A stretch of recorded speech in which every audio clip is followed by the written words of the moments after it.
How's it going, guys? This is Najam. Welcome back to another video.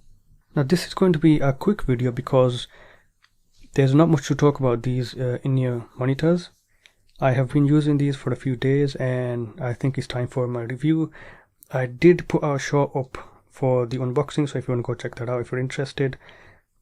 You're probably gonna hate me for saying this, but I can't find much bad about these. But let's not get ahead of ourselves. We'll talk about the cable first.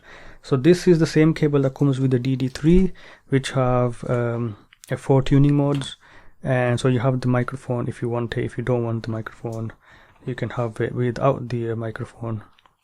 Let's just talk about the in-ear monitors. The cable is the same. It's very nice. There's no cable noise or very little of it, and it doesn't degrade the sound quality to a normal stock cheap cable.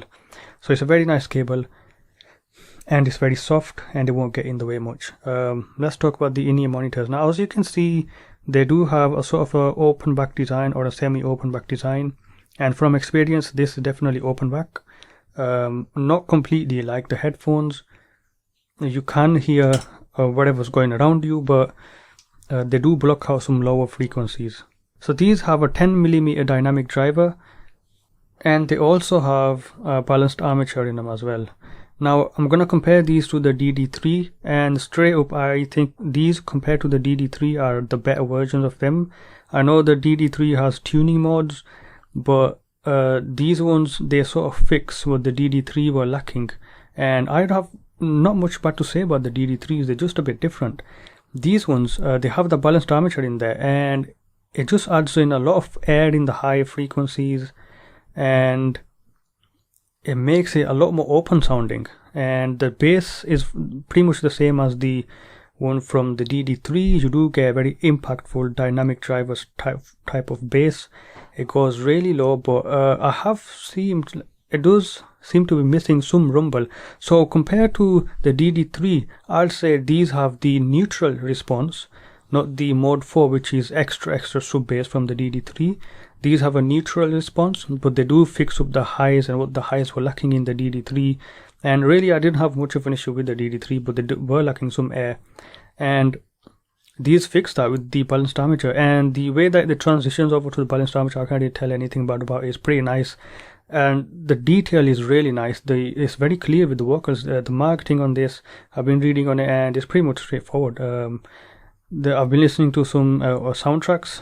Now the soundstage is normal. Again, it's not a huge soundstage like I'm used to on the head or your headphones, but for like 10-15 pounds, these are absolutely amazing. You don't expect a huge soundstage, although that would be nice, I guess. They do sound open and airy, but the soundstage, the depth and the width of the soundstage isn't really huge. It's pretty nice though, but it's mainly just the imaging is very nice, and the vocals are very nice as well. It's very clear. The mids are very nice and detailed.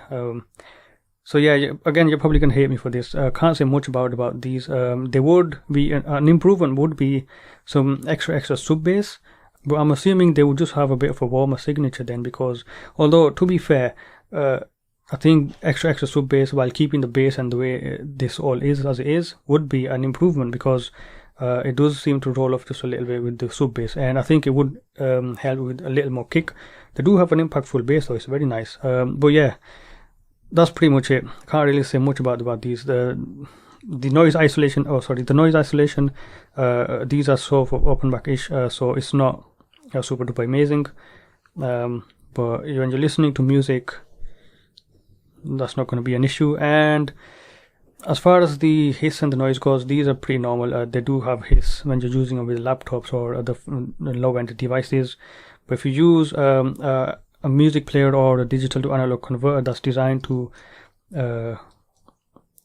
work with in-ear monitors with a very low impedance and all, that'll work really well, and you won't find any hiss. As far as comfort goes, these are very light. The comfort is really nice. The isolation is very good as well, but again, they're sort of open back-ish. So right, that's the end of this video. I shall see you guys in another video.